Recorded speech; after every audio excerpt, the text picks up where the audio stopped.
Welcome to another episode of Comedy Wham Presents, and welcome to the 2021 Summer Vacation Series. We're getting to know comics from around the world who performed on our isolation comedy show last year in 2020. I'm your host, Valerie, and sometime co-host Miss Purrington will join us if she damn well pleases.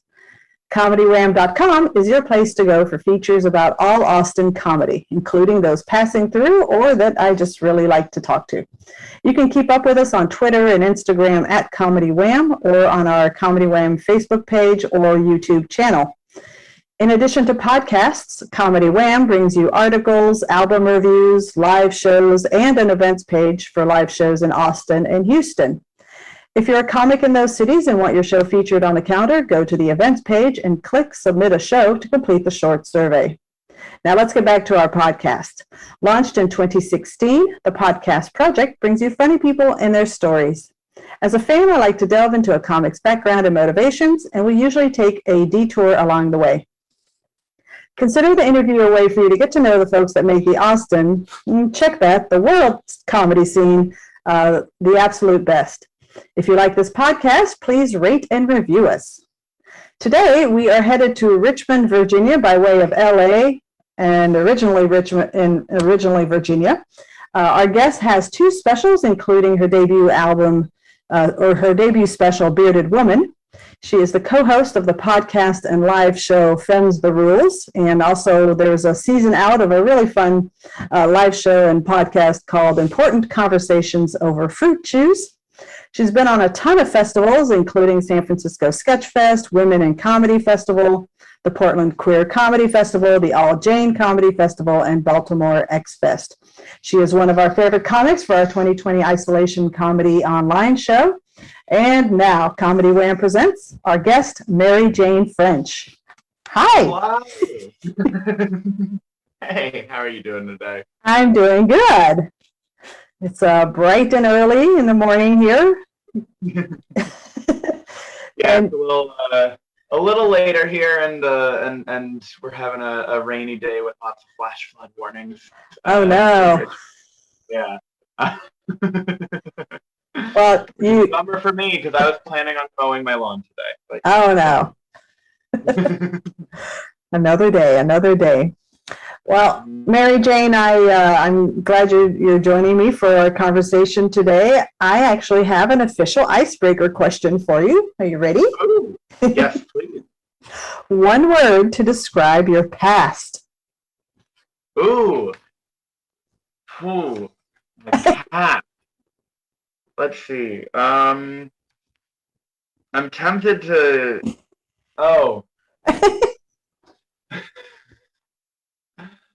I'm gonna go. I'm gonna try to use follow the improv principle, even though I'm not an improv person. So I'm gonna try and just not overthink it, and I'm gonna go with the first thing that came to mind, which is Nerf. I'm gonna go with Nerf.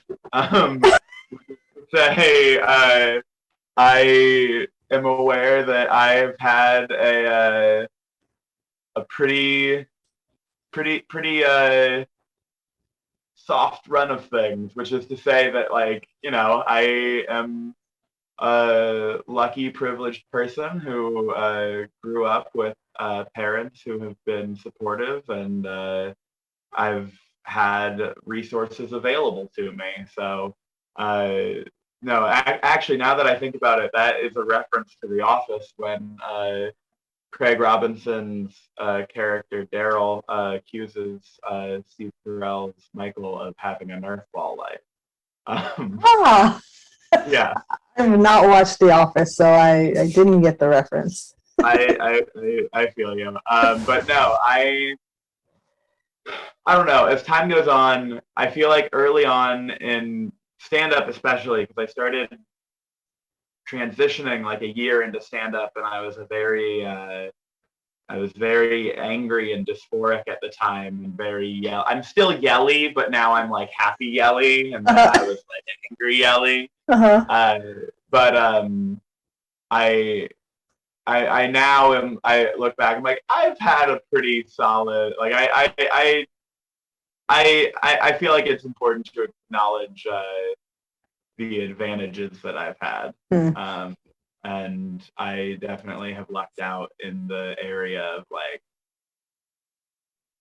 yeah, I've just had like resources available to me that not everyone has, and I'm Yeah. feeling more grateful for that lately, and trying to uh, acknowledge that and be outwardly thankful. I don't know. Hmm. Yeah.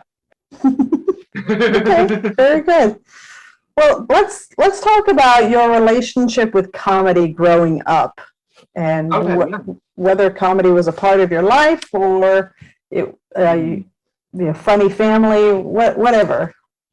Yeah. So I'm the youngest of three kids, which I think is recently. I was at an open mic and there was a comic who mentioned being the youngest in their family, and I'm like, yeah, every comic's the youngest in their family. They're attention seeker, right? Yeah, exactly. um, and and I definitely, I don't know. In hindsight, I realized that a lot of what I think drew me to comedy as a kid, at least, was that um, there was a lot of comedy stuff that my siblings were allowed to watch that I wasn't, and I think as a kid I internalized that. It's like that's how I could maybe connect with my sibling. Like I wouldn't describe myself as like the funny one in my family, as far as like conversational, uh, like humor goes. Mm-hmm. But I feel like me getting into stand up was definitely a result of me being kind of a tryhard about it. Did you perform when you were in school? So I started doing theater in like the summer before high school. I did like a community theater thing, and then in high school, my middle school didn't have a theater program, but in high school I started doing more stuff. And I was one of those kids that was just like obsessed with The Simpsons, and definitely throughout high school when I started getting into stand up, I would repeat any bit that I could, which in hindsight, I'm like, yeah, I feel like that actually was how I like learned how. I wish I could think of a better way to put this, but how a bit should feel coming out of your mouth. Uh-huh. And then I started doing stand up actually the summer before my senior year of high school. So my first year was my senior year. Like I grew up in Northern Virginia, and I would drive 30 minutes to one county over into Fairfax, and do an open mic that was like on the like outskirts of the DC scene. And then I moved to Richmond, quote unquote, for college. I chose the school I went to because I wanted to be in Richmond as opposed to the other way around. And then I was doing stand up in Richmond at that point. But yeah, it's a thing I've been doing pretty much my entire adult life, and I have trouble. I don't know what my life really. I mean, the only version of my life without it that I can imagine is lockdown. But even then, I was still doing the occasional Zoom show. So. Yeah, yeah.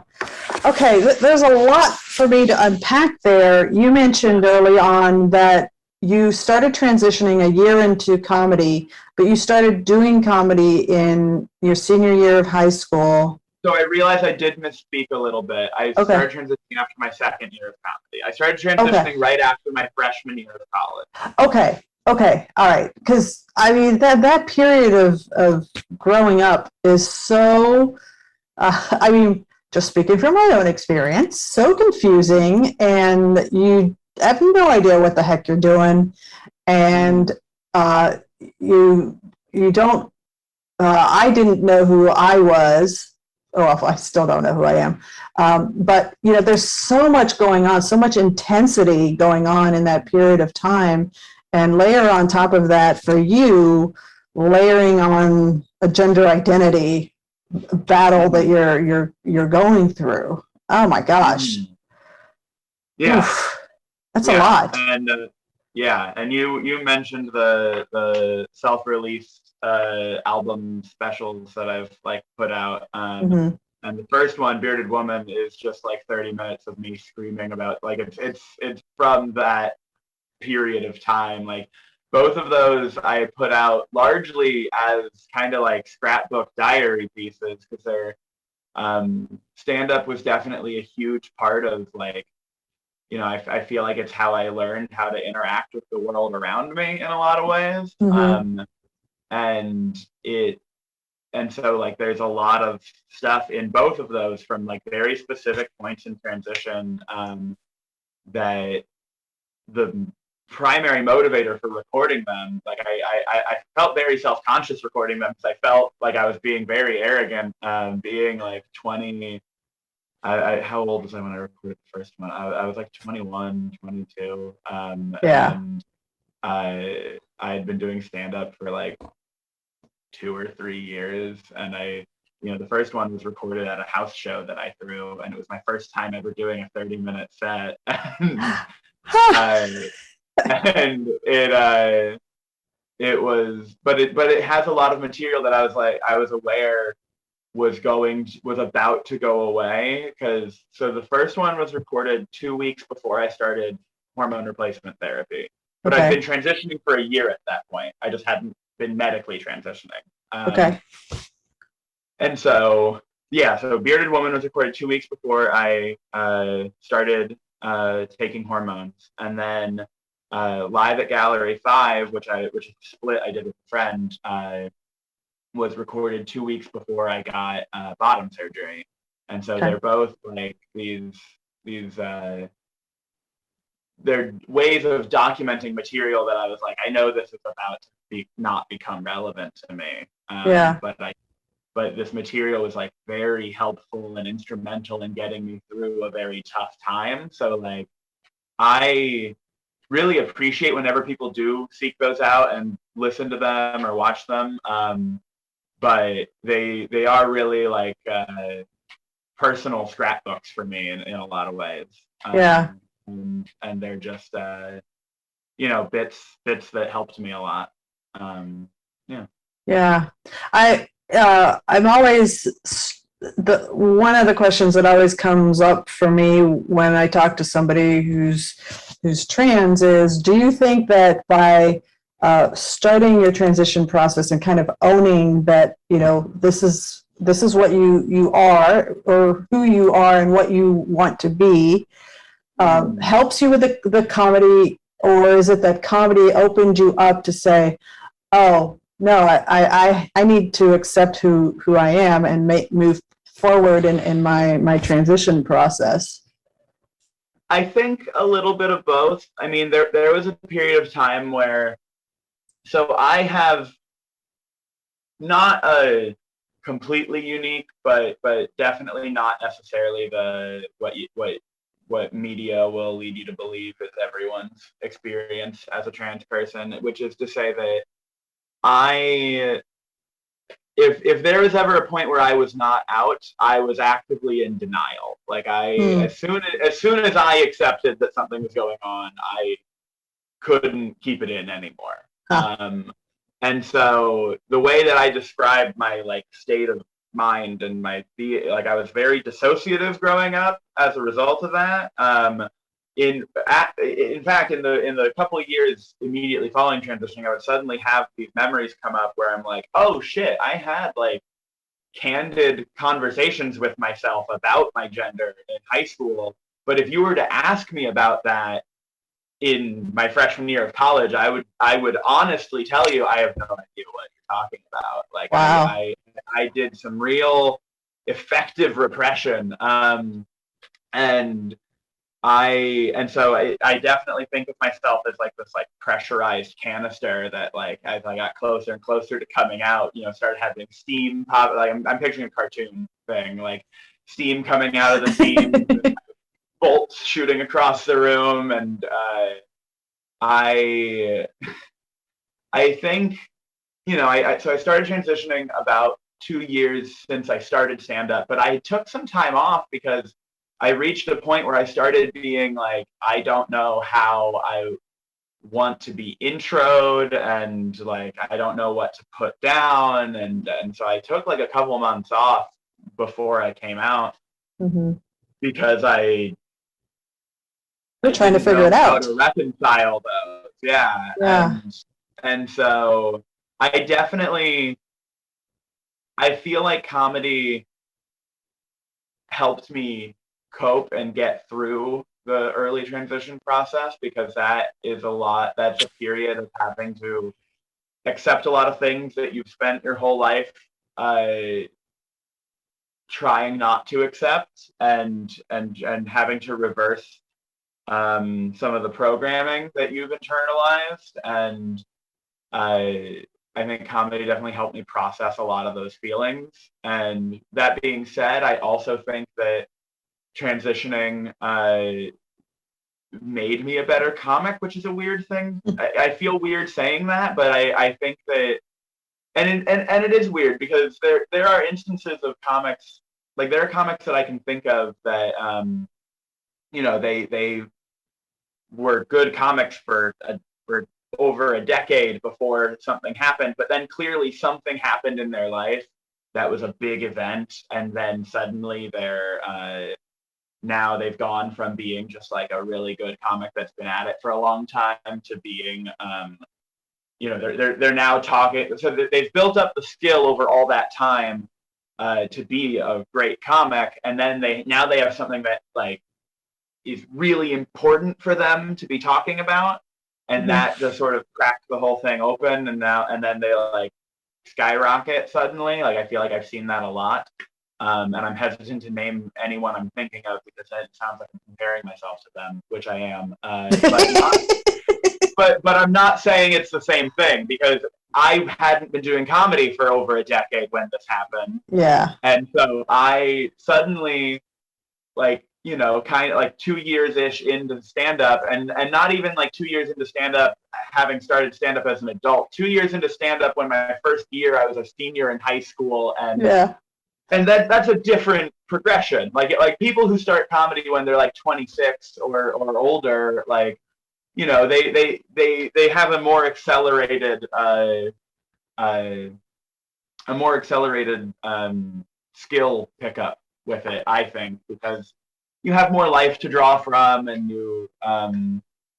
I think that it's not stand up isn't standardized for anyone. Right. But I definitely think that when you start younger, you get the benefit down the line of being like, oh, I'm 27 right now, and I've been doing comedy for 9 years. That's nice.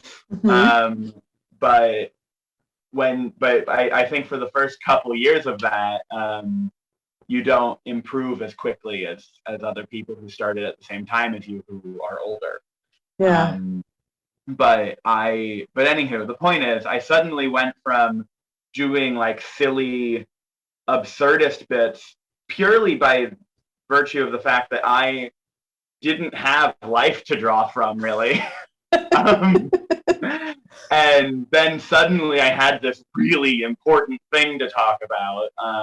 And when I say really important, I mean important to me, but also I think I lucked out in the timing, because like I came out in 2014, which was like right as people started to kind of be aware of like Laverne Cox. Caitlyn Jenner had not come out yet, but it was like an interesting thing.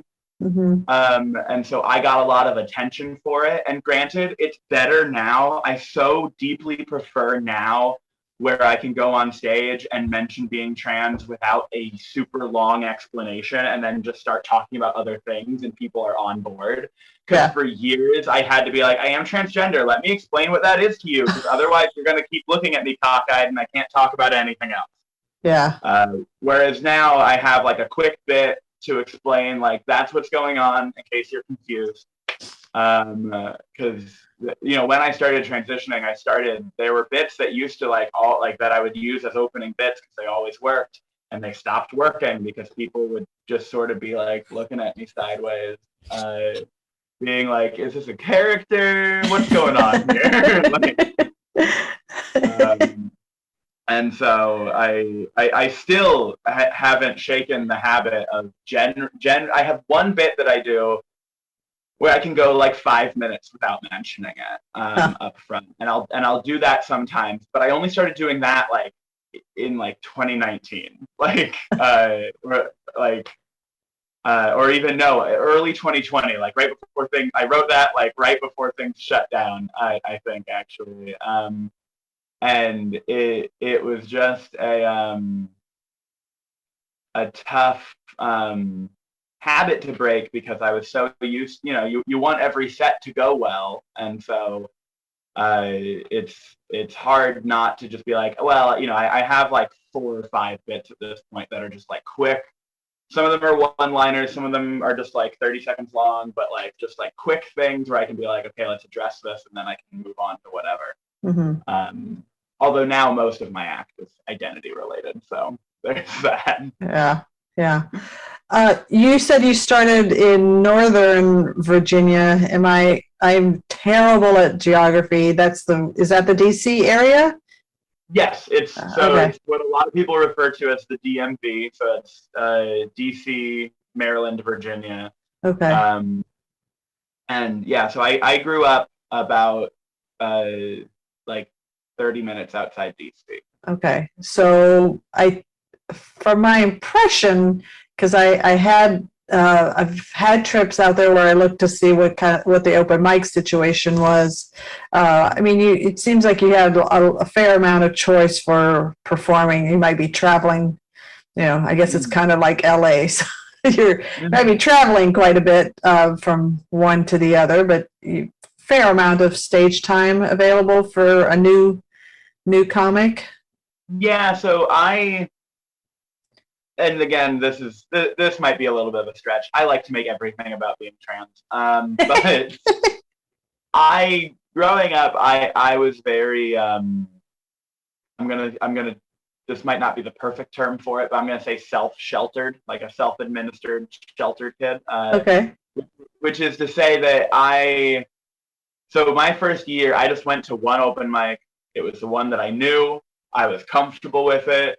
I love it. Yeah. I had been driving for a few years at that point, but I like barely ever left the town that I lived in, and like, so I just drove 30 minutes. I knew the way there, and and I just did 5 minutes once a week, every week.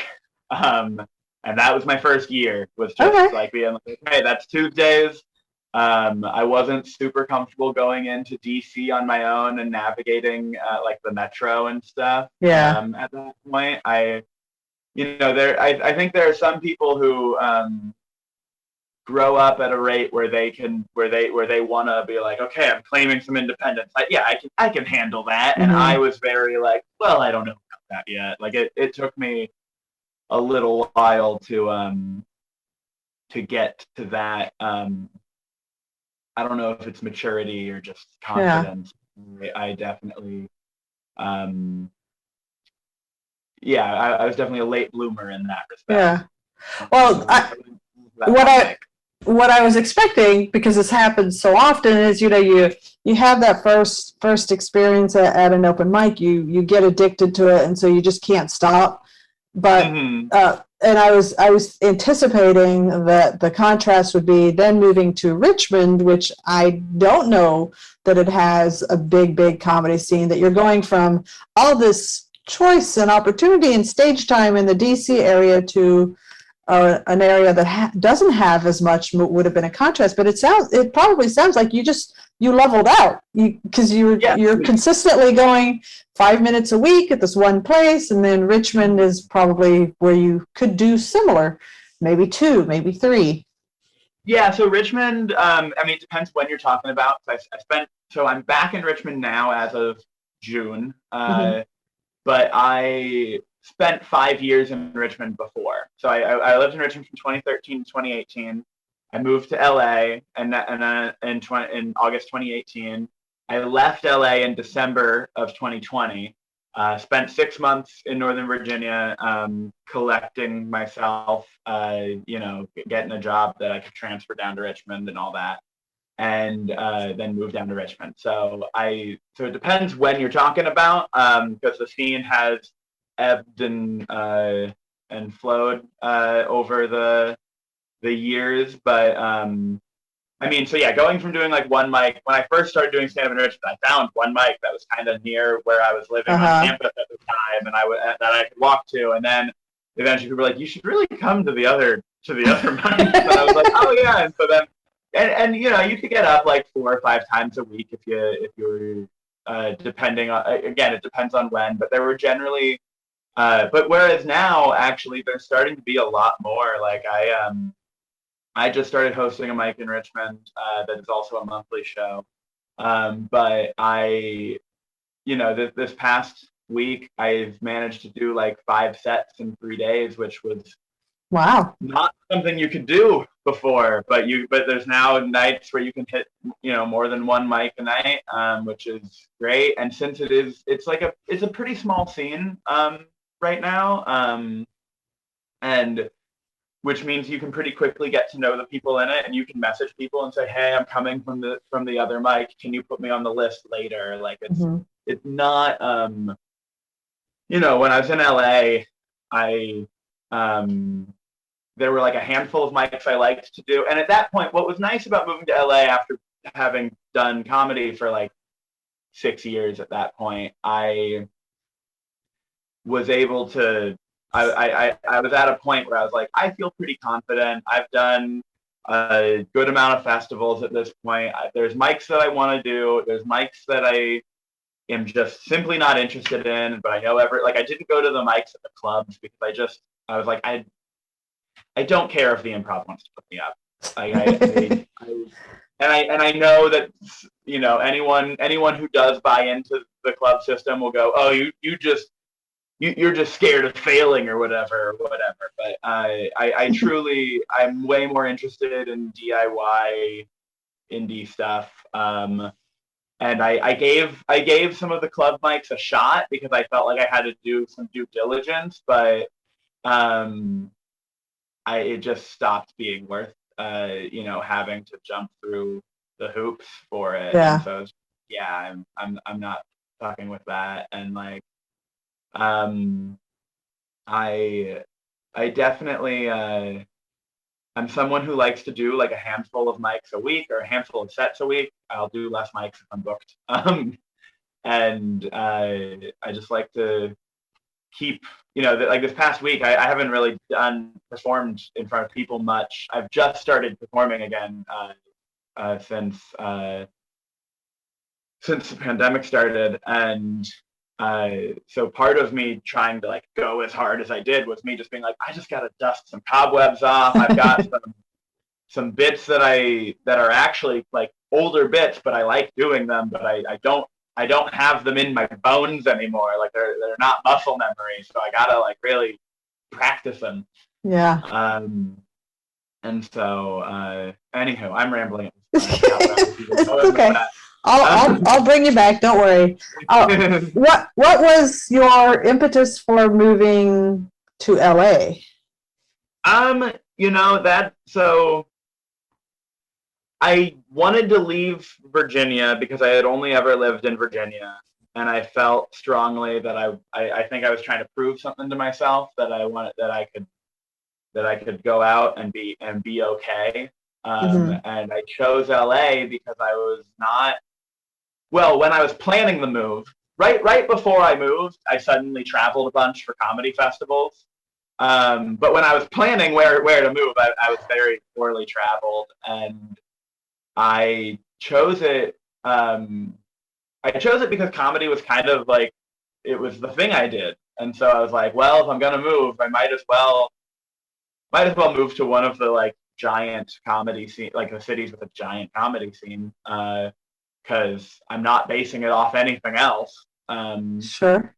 And yeah, and so that was kind of like and ultimately the decision to leave LA came from feeling like I really loved doing comedy in LA. I really loved getting to know people who were doing comedy in LA. I was lucky enough I wound up getting a job working as, I started in the cafe, then I started doing tech for shows, but I worked at like a cafe / indie nonprofit comedy theater. Oh. And I eventually became the office manager there, which was great. But then when we shut down for COVID, that was part of my decision, being like, well, you know, I don't have the dream job anymore. Yeah. But but like I was lucky enough to be able to be involved on that front, and I loved all that. But the big decision to leave LA came from being like, well,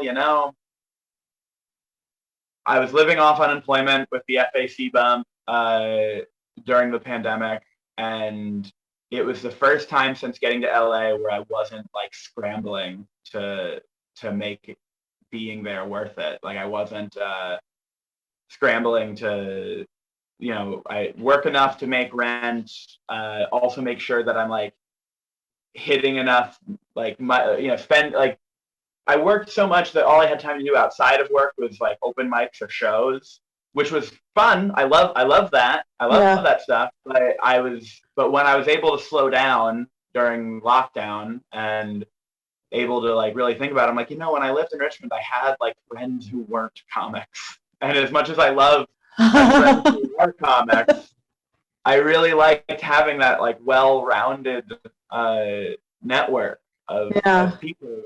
I missed not like, I only had time to make friends with people who were doing the same thing I was doing. And I like getting to know people who have different priorities than me.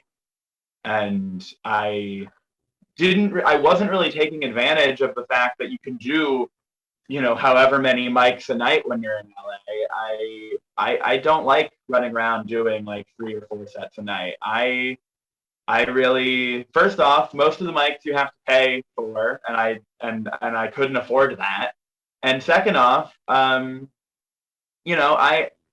think during your like first 5 years, it is a lot of like just get the reps in. But at a certain point, it's about writing bits that you like and knowing how to like hammer them home. And I didn't feel like maximum stage time was what I was benefiting from. And I'm kind of an introvert, and it's exhausting, and I was tired from work. And so I was like, what if I moved somewhere where I don't have to be working all the time? Yeah. And I still do comedy the amount that I want. And oh my goodness, if I moved back to Richmond, the cost of living is lower enough that I could actually afford to start doing as many festivals as I want to be doing, which is my favorite thing. My favorite thing is to travel to comedy and do a festival and meet comics from all over. But when your rent's as high as it was when I was in LA, I never had the funds or the energy or the time to take off work to. I did some festivals. I picked some of my favorites to like still submit to and do them, and I made those a priority. But the year I moved to LA, because I moved to LA in August. So in 2018, before moving to LA, I did 8 festivals. Oh wow! And it was one of my favorite years of doing comedy. And while driving west, I was like, I don't know that I knew that it wasn't the reason I was doing it, but I was like, I feel like I'm making the decision to like start over comedy wise, and I feel like I just got some traction. And so there were a lot of reasons. Like I think I ultimately just decided like, okay, I spent some time here. I know what I like. I know what I don't like. And I have spent all 2.5 years that I spent in LA thinking about how I would really love to try to build up the Richmond scene and produce shows there and try to get comics from adjacent areas that I met doing festivals to come to town, because Richmond is a spot where I really love the Richmond comedy scene and I really love Richmond as a city, but there are comics who will do shows in Asheville, North Carolina, and then go up to DC or Baltimore, and they don't stop in Richmond on the way. And Richmond is on the way. And I really want to try to get Richmond to be a little more interwoven into the national scene, because it's a really great city with that is worth stopping in. Yeah. Huh. And that's a letter to Richmond. I so relate to your experience with LA, because I moved to a city because I was following my job, my career, and within a year and a half, I was just I'm not loving the experience. I don't think I can um, thrive outside of my work in this city, and why don't I just find something else? And for me, it wasn't coming back home or home-ish. It was, I mean, ultimately I came back home-ish, but it was trying out another city to just Yeah, figure out what absolutely. works. Absolutely. And like I loved the friends that I made in LA, but it's also just the culture there is so much like everyone is scrambling. So you Yeah. really only have time to see people when you just both happen to be at something that you were gonna be at anyway. Yeah, and you're so different by saying you want to have friends that aren't comics, because most people that I talk to, they only want to be. It feels like they only want to be friends with comics because they're the only people that can understand and relate to.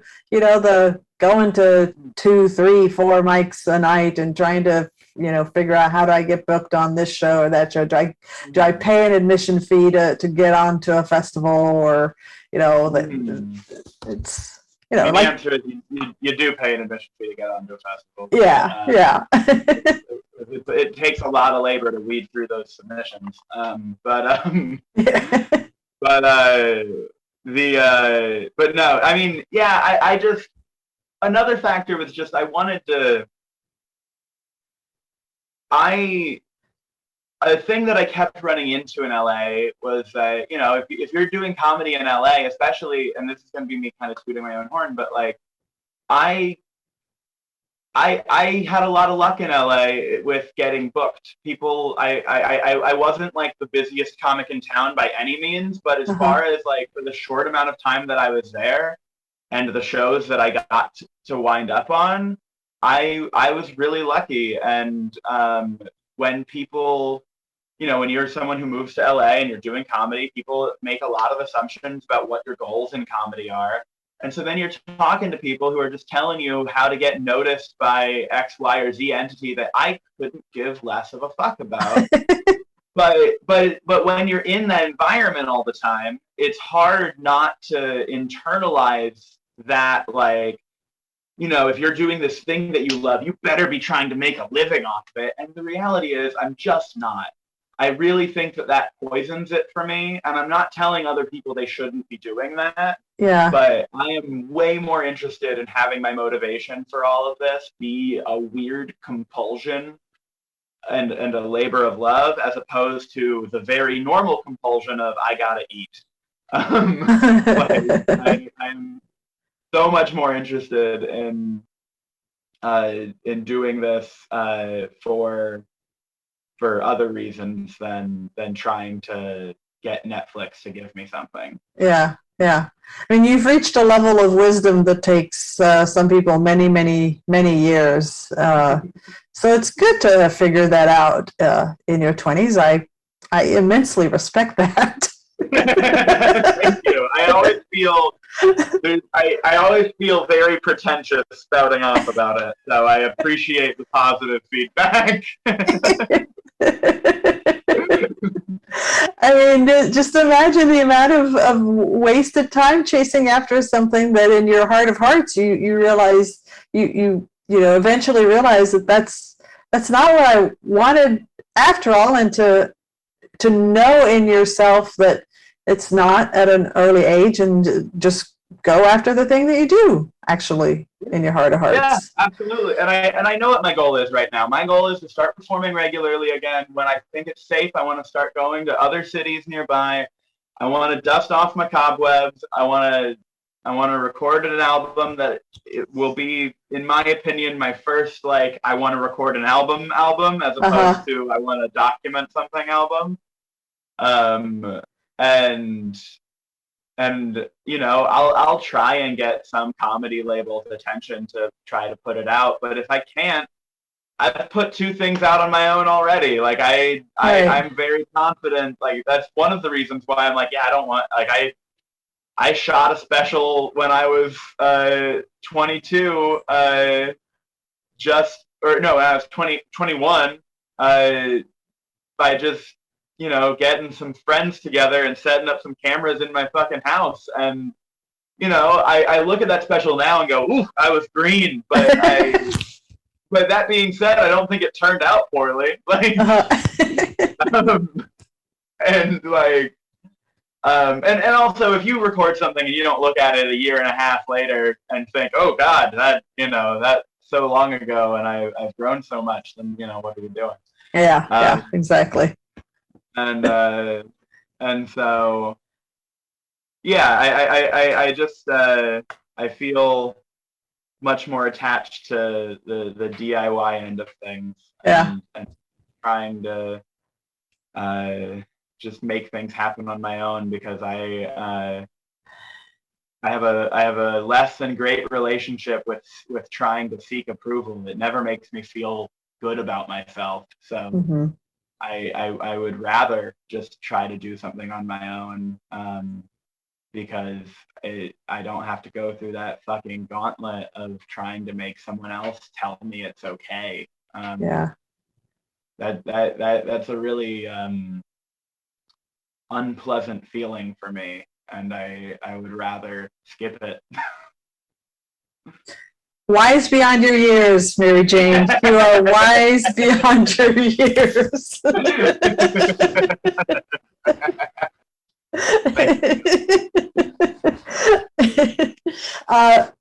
It's really endearing to hear you talk about the Richmond scene and what you hope for it to be, because I keep thinking about Fort Collins, and I'm sure you follow several of the comics that are in Fort Collins, and how a pivotal group of comics have really cultivated that scene and made it a destination. And it's kind of an exciting thing to see that you work, you cultivate, and you're so lucky for where you are, because you're on the East Coast. New York is not super far, so you can draw some people. And like you said, I know there's some great comics in the North Carolina area, and if they're headed up to DC, they should stop where there's somebody who is trying to build a scene in a positive way. So yeah, I mean, my plan right now is I'm trying to start producing shows, because I have some experience with it, and I think I'm very good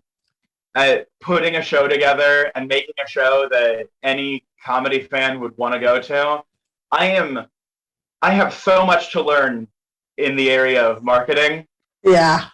And so right now I am trying to build up my skill of just getting butts and seats, because I have produced so many shows that I've been like, yeah, we got like a handful of people here and they all loved it.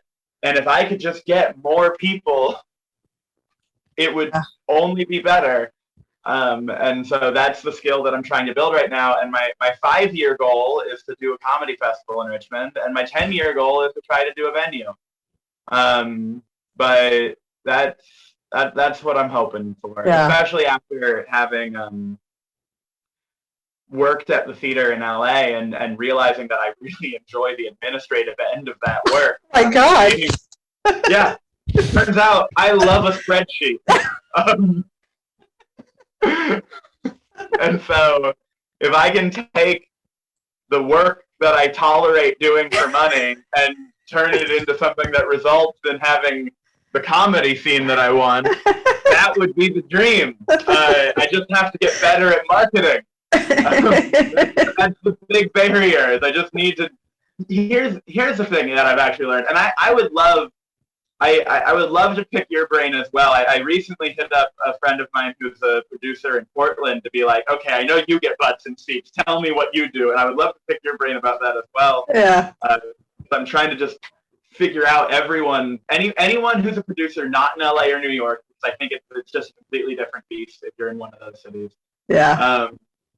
Well, because if you're in one of those cities, the way you get butts and seats, it's like, again, I worked at the theater, and there was a night where a show canceled like kind of last minute, and so the day before, they were like, "Do you want to produce a show tomorrow night?" And I was like, "Okay." The best chance of getting people to show up to a show last minute is book a lineup of people, make it a show where everyone's recording a tape, and then they'll actually be motivated to get people out. Like then the comics will fill it for you, and that's the best way I can think to get butts and seats without making it actually a bringer show. Because I don't like bringer shows.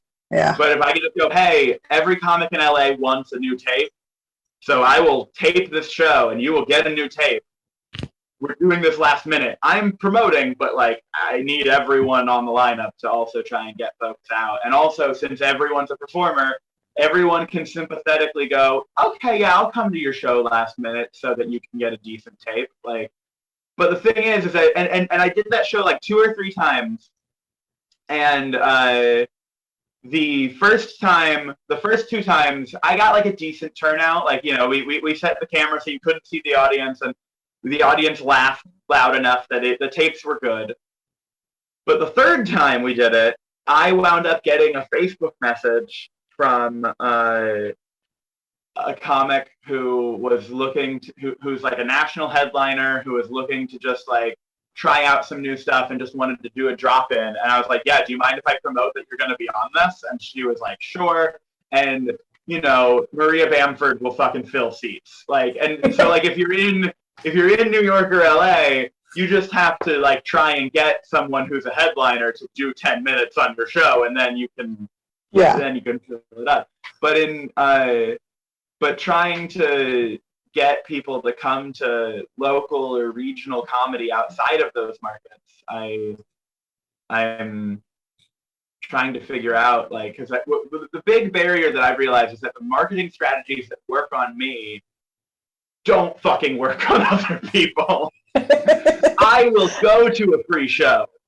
So it took me way too long to realize that you will get more people to come out to your show if you just charge a $5 ticket than if you make it free. Because if you make it free, they don't have to commit in advance, and they don't, you know, on some psychological level, people will internalize that if you're not valuing your show, why should they value your show? Yeah. And so if you just charge a ticket that won't break anyone's bank, you'll get more people than with a free show. But like, it took me way too long to learn that. Oh man. Well, I produce a free show, Mary Jane.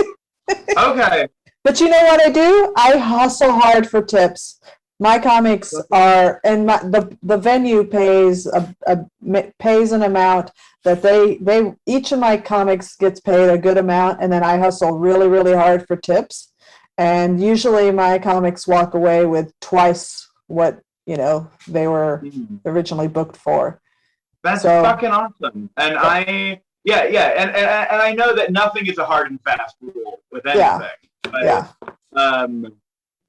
But yeah, no, I would love to hear what, like, yeah, my point is that I have a lot to learn on the marketing end. Yeah. I think you are the second person that I've ever talked to that was so excited about spreadsheets.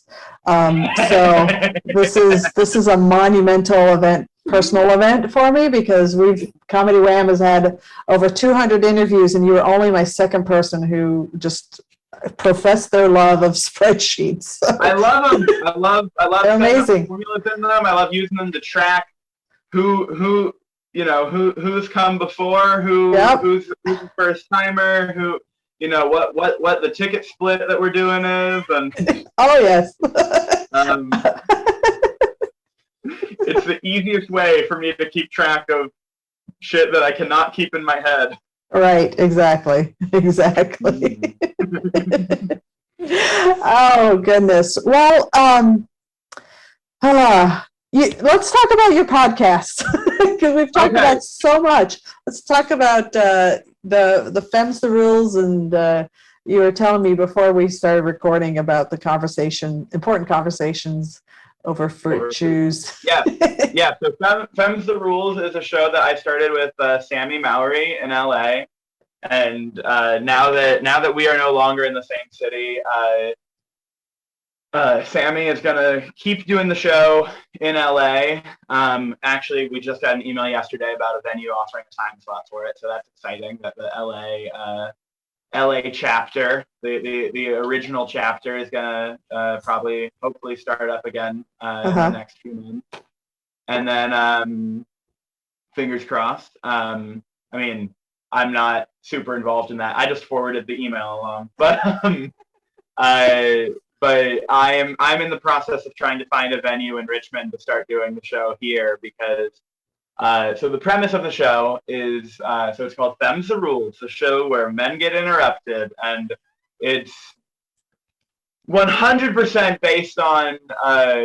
So Sammy and I were at an open mic in LA, and we were watching a comic who was just he wasn't bad, but he was just when you watch someone, you're like, oh, you're just like aggressively a straight white dude, and at one point he was talking about he was doing some sort of fucking men and women premise, and he wound up saying the phrase "them's the rules." I wrote down the phrase "them's the rules." I showed it to Maori like we were in a middle school English class.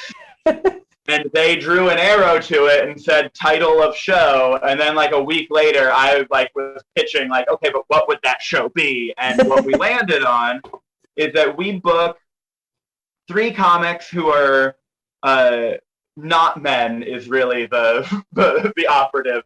They are normally women. They're normally women, but we'll also book non-binary folks. And we book 3 comics, and then we ask them for a list of like, who are 3 men in comedy that you are interested in interrupting? And they give us a list of who they want, and then we reach out to those folks and we book one of them. And that's where we get to make some decisions, but also it's a matter of who's available. And so we book one of them, and then we wind up with a lineup of 3 men, and then people who want to interrupt them. And so the format of the show is that, and then at the top, Sammy and I will do an example set where we pick someone who winds up being the resident ally for the month. And so we have a hot seat where the initial people that we booked can sit during their man's set, and they have their own mic and they have a bell. And so we just have the man start doing his set, and then the person who's paired with him can either just butt in and interrupt. Like they can do pretty much whatever they want. They can butt in and interrupt. They can ring the bell as a tool to interrupt, because we found that a lot of people are very polite and don't want to just start talking over people. And so the bell is used for literally anything they want. They can use it as just a thing of, oh, I have something to say. They can use it to dole out arbitrary strikes, and they can also use it to impose a new rule. Like they can do like, hey, every time you get a laugh, you have to do a high kick now or whatever. And so the initial comic we booked and the man that they're paired with, they both get 8 minutes. But if the man gets 3 strikes during his set, his time is cut short and added to the other person's time. And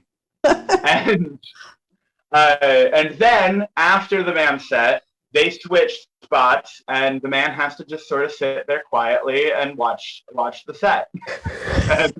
I love it. Yeah, and so that's the premise of the show, and the podcast has been on pause for a little bit, but we'll, once we start doing the live show again, we will have material for future podcasts, because the podcast is so for each show we do 3 pairs. Each episode of the podcast is 1 pair. Okay. And the first half of the podcast is generally is just audio from the live show. It's the sets. And then the second half is an interview with the pair talking about their experience doing the show and what their relationship is like. Because what we've found in doing the show, like we try to emphasize really hard, like it's all in good fun. This is because people think it sounds like a really mean-spirited show. And I'm like, honestly, it never has been. No one has ever revenge paired themselves with someone. Like it is comics show affection by shitting on one another. So Yes. it's a very affectionate show. Every time we've asked the women or non-binary folks that we're booking to be on the show, the list of men that they give us are all people that they've been friends with for years. Like it's all, it's all very. It weirdly enough, it has wound up being a show about friendship more than anything else. Ah, bonus. Yeah, it's a really it's a very it's a show that kind of sprung up very organically and by happenstance, and it has wound up being like this very wholesome thing where people insult each other all day. Yeah. Well, I'm sure this has crossed your mind, but I think that's such a perfect concept to take to festivals too. So yes, we are hoping to. So we had only started the show. The show was like just starting. Like we were like, okay, we want to focus on getting the show up and running before we really like submit it places. And we had just started to get to the point where we wanted to submit it, and then the pandemic hit, and so yeah. But no, we definitely want to try and do it at festivals because A, we think it would work well on festivals, and B, it would be the perfect excuse for Sammy and I to reunite to do the show together again. Yeah, exactly. And the important conversations, do you want to give a quick primer on the first season of that one? So Important Conversations Over Fruit Chews is a podcast that has, the first season is out.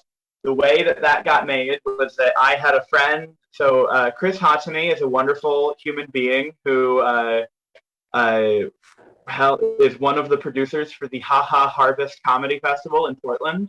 Okay. And when they were, so their second year of doing that, so the first year they did that festival, it was pop-up, and it was kind of like an invite festival, is my understanding. But the second year they were accepting submissions, and they wanted podcasts to do, and I had not made this podcast, but I'd had an idea for this podcast for years, and I was like, this is the only time that I'm going to get someone to let me do this without proof of concept, or where I'll have any chance of it. And so I pitched it to Chris, because Chris and I have a shared love of absurd premises. And so the premise of this show is that I have a bowl filled with topics, papers with topics written on them. I have a guest on. They grab a topic out of the bowl. Then we start a timer. And for 4 minutes, we talk about, topics that range from the gender binary, the importance of a healthy diet, the Reagan administration, race in America, what have you. And we talk about that while loudly eating Fruit Chew candies. The length of the episodes is designed by it's a really dumb, silly premise, but I also think that's the longest that someone could tolerate listening to that. Just in their earbuds, just people chowing down on gelatin candy. And then, but also, because of how short the episodes are, I then thought, I don't need to just make this a podcast that I record randomly. It would actually be way more fun to record an entire season as part of a live show. And so that's what I did at the festival. So a bunch of comics that were on this festival were put on this show, whether they liked it or not. And it's kind of a stunt show where over the course of the hour, each comic is doing it for 5 minutes, but I am doing it for a solid hour where I'm just consistently eating this candy that is, I brought like a travel toothbrush with me so I could go into the bathroom after the show, because like by the end of it, my teeth are like sliding off of each other, like as I'm like gnashing down, and like I get real loopy at the end. Like I get kind of drunk on candy. And it's just, if you're looking for a weird, absurd time, it's definitely a stunt show. And I'm really hoping that as things start opening up and become safe to do stuff again, that is another show that I want to record more seasons, and I want to have every season be in a different city. So the first city, Yeah. and I want to just do it at festivals. And so the first one is at the HaHa Harvest Festival in Portland, Oregon. And now I'm wanting to try, and every festival I submit to, I'm going to try and be like, this is my podcast. Will you let me do it? Yeah. I love it. Mary Jane, we're going to start winding down. Is there anything else that we haven't talked about that you want to talk about? I got to ramble about both of those shows that I love. I got to talk about how happy I am to be in Richmond. The only thing, and I think that this is implied by how much I rambled about how happy I am to be back in Richmond, but it's funny. I was on like a Zoom show right before moving back to Richmond, but I moved back to Virginia. And I was on a show with some comics from DC and like a New York comic, and the host was a DC comic and who didn't know me, but found out that I just moved back to Virginia from LA and made oh damn, it's normally the other way around, and now I'm like hesitant to like when people when I mention I just moved back to Richmond, I'm like, oh yeah, I moved back from California. I completely play down the comedy end because comics will act like it's this big tragedy. Oh. I am thrilled. And again, don't get me wrong, I love LA comics, and I love the comedy scene there, and I plan to visit a lot. But as far as I forgot how much nature is in Richmond, and it's not dusty, and there's no fire season, and and I am currently paying. So I lived in LA for 2.5 years, and I lived in 4 different apartments, and the cheapest apartment I ever had was the last one that I had. I had moved in with my partner, who I wound up bringing back to Richmond with me.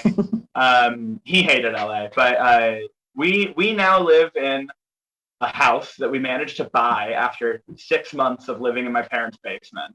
We managed to save up enough to buy a house, and we don't have I'm a supervisor at a grocery store. We're not we don't have high-powered jobs, and we so our monthly payment on our house, where we have, technically this house has 4 bedrooms. I'm in one of them right now, and it's an office. It's not a bedroom, it's an office. It just has a window, a door, and a closet, so it's listed as a bedroom. But this house is, we've got a full fucking house to ourselves. We have no roommates. We have a big backyard. We live we're in Richmond. We're in the city. We're right by the river, which is great for us. But so my point is, our monthly payment on this house was the same as our half of what we paid for a 2-bedroom apartment in Santa Clarita that we shared with another couple. And we weren't even in LA proper at that point. We were in Santa Clarita. When I was working at the theater, I was commuting 30 miles from Santa Clarita to Silver Lake. Oof. And I'm now paying the same amount for this house that's close to everything I want to go to. Everything's like a 10-15 minute drive. And also as much, again, I'm trying to make sure that me rambling about being glad to no longer be in LA does not come off as an insult to my friends who are in LA. Yeah. I love them so much. But also, so much of my chosen family is here, and so much of and also I have time to see people just to see them. Yeah. It's not, oh, I can fit you in between getting off work and going to 3 mics. It's no, I have days off where I can just see someone, and we go to a park, and I just get to feel more well-rounded, and I'm so happy to be back here. I'm repeating myself now, so I can stop rambling. Sounds amazing. It sounds amazing. But my point is, it's not a tragedy. Definitely not. So you have throughout our conversation been writing your love letter to Richmond in the comedy scene. So because this is my summer vacation series, I want to ask my guests to tell me about their comedy scenes, which you've done throughout our entire talk, but also tell us some comics that we should be looking out for that or paying attention to from Absolutely. Richmond. So Francesca Lynn is one of my favorite Richmond comics. She's fantastic. There are a handful of comics that are some of my favorites that are some of the more COVID conscious ones, so they're not out as much right now. But Patrick Busey is one of my oldest friends at this point, and he is just a fucking delight to watch. And Tom Hall, Randolph Washington Jr. is a comic that I've only met since moving back, but has impressed me a lot. I really adore him. Jacob McFadden is my favorite host in Richmond. Honestly, like I love when he gets a book when he does a showcase spot too, but he's like loose when hosting in a way where I don't even know how to describe it, but he's got an enigmatic quality to him.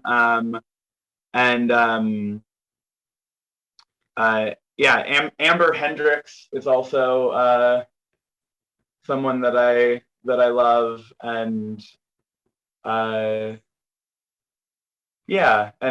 Lucy Benino is a comic that is someone that I've seen mostly since getting back, who has impressed me a lot. And there's a lot of comics in Richmond that I think are Brandon Beswick, for sure. He's got so much fucking energy and is such a fun. He writes such fun bits.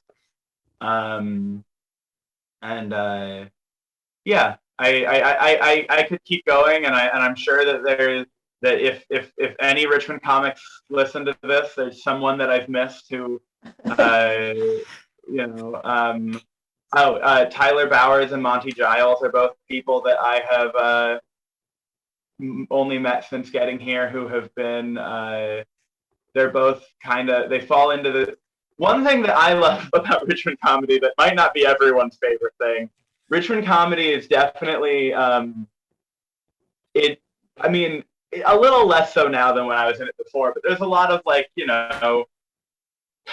gruff folks who I appreciate, because when I spent a lot of time incubating in Richmond before I started doing festivals or going outside of the city to do comedy. And I found that there are a lot of elements to the Richmond comedy scene that made me very well prepared to go elsewhere. And I found that I had developed certain skill sets that I didn't realize would make me impressive to other comics. But when I went to festivals, I kept getting feedback about being able to bring my own energy to a room that didn't have a lot of energy, or because, at least when I was in Richmond before, most of the shows are ambush shows. You just show up to a bar and there's a bunch of people there who weren't expecting comedy, and you have to make them be happy about it.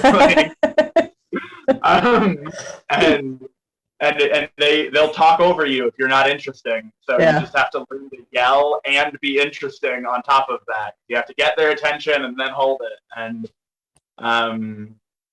And so there's a lot of things that I really like about the comedy scene. But anywho, the reason I brought up people being a little gruff or whatever is Tyler and Monty remind me of that vibe to some degree. Let me put it this way.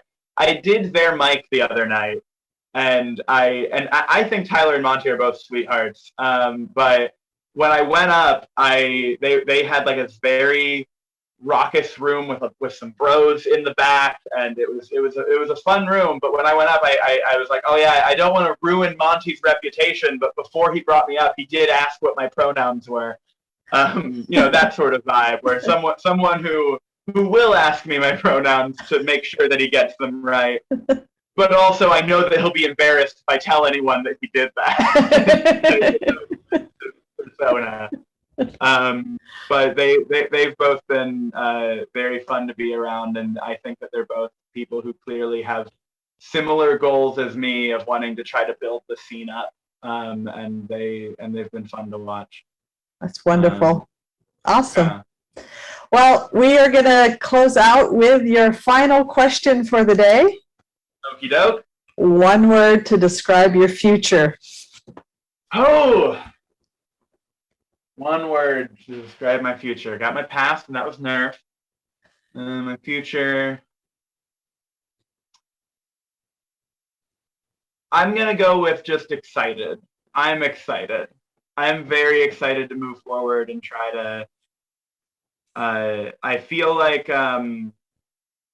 given what my goals have always been in comedy, I think it was important that I move away for a little bit, and now I don't have any question about whether or not I want to move away now that I'm back. But I feel so much more well poised to go after what my goals are now than I felt I was at any point before. I feel like I know what I want to do, and I feel like not like it's going to be easy, but like I'm well positioned to go for it. So yeah, I'm excited for you. I'm looking. I want to go visit Richmond now to check out the comedy scene. So please I'm do. excited. I haven't actually been in Austin physically, but I've been told that Richmond and Austin are very similar. The same way, I mean, people also say that Richmond and Portland are very similar, and that Portland, Oregon, and I've been to Portland a bunch, and I can verify that they are. Portland feels like a bigger Richmond, but I also know people compare Portland and Austin. So yeah. So and Richmond and Austin also have the shared thing of being a leftist punky city. Richmond's more in the Confederate South, but you know, Texas. I know Texas is its own thing. I know Texas doesn't claim Southern necessarily. Is that true? Or Texas is its own entity, right? It's its own entity. It doesn't have a great relationship with race. So yeah, I understand that. And Richmond, well, the way that I used to describe Richmond to people who aren't familiar with it is that I used to joke that Richmond is like if Portland, Oregon. This was before Portland had. This was before the pandemic and lockdown and all of the protests. And I feel like this is no longer applicable to Portland because Portland has now had to acknowledge this in a lot of ways. But I used to joke that Richmond was like if Portland, Oregon had to acknowledge its racist history. Not that Richmond is. I mean, I think that you know, anywhere in the U.S. has a lot to reckon with in terms of figuring out how to move forward given our history. So right. But everywhere has its own specific stuff, and obviously Richmond being the former capital of the Confederacy, definitely has a lot of that. Yeah. You know, it's a thing to ever be working on. Yes. Had a conversation with my child about that. How you have to move the needle a little bit, to use a very overused phrase.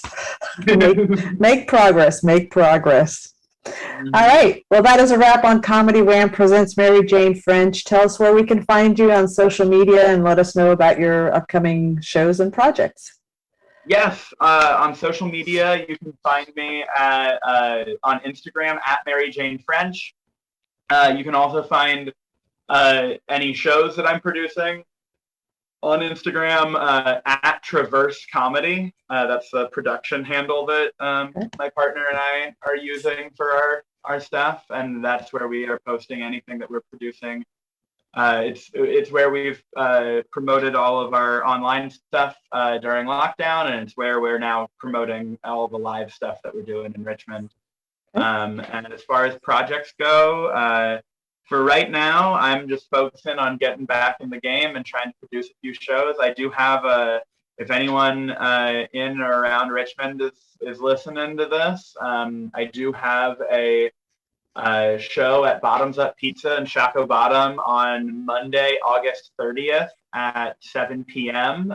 We've got Chelsea Short coming down from DC, Elizabeth Norman coming down from Baltimore, and then we have Brandon Beswick and Francesca Lynn from Richmond, and I will be hosting that. And that's just a $5 show, and you can find the link for tickets to that at either of the Instagram handles that I just mentioned. It should be in there's a link tree in the bio, but then the tickets will be in the link tree. And yeah. Fantastic. Mm-hmm. All right. Thank you so much for having me. This was great. Yeah. Well, we hope you've enjoyed learning about how Mary Jane got to be the comedic genius that you heard today, just as much as I have, and somebody who knows where she wants to be. This has been Comedy Wham presents Mary Jane French. I'm Valerie, and that's been funny. Thank you, Mary Jane. Thank you, Valerie.